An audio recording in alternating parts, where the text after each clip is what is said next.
విజయనగరంలో ఉగ్రవాదుల కుట్రలకు సంబంధించిన సమీర్, సిరాజ్లను పోలీసులు అదుపులోకి తీసుకున్న విషయం తెలిసిందే. ఈ కేసులో కీలక విషయాలు బయటకొస్తున్నాయి. వీరిద్దరూ ఆల్ హిందూ ఇత్తెహాదుల్ ముస్లిమీన్ సంస్థను స్థాపించారు.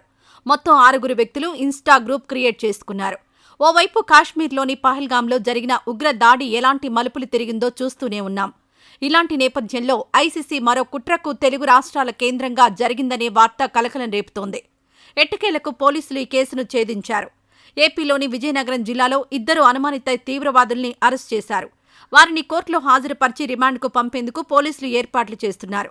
ఈ మేరకు రిమాండ్ రిపోర్టును రెడీ చేశారు. విజయనగరం జిల్లాకు చెందిన సిరాజ్, సమీర్లు కర్ణాటక, మహారాష్ట్రకు చెందిన 4 యువకులు కలిసి మొత్తం 6 తీవ్రవాద ఆలోచనలతో ఓ భారీ స్కెచ్ వేశారు. ఈ ముఠా 3 రోజుల పాటు హైదరాబాద్లోనే ఉంటూ ఉగ్ర కుట్రకు ప్లాన్ చేశారని పోలీసులు గుర్తించారు.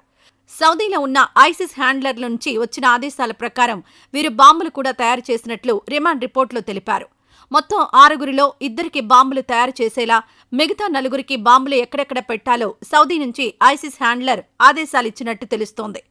వీటి ప్రకారం సిరాజ్, సమీర్ అనే 2 యువకులు విజయనగరం జిల్లాలో బాంబులు తయారు చేసి వాటిని రంపచోడవరంలోని అటవీ ప్రాంతంలో పరీక్షలు కూడా చేసినట్టు తెలుస్తోంది.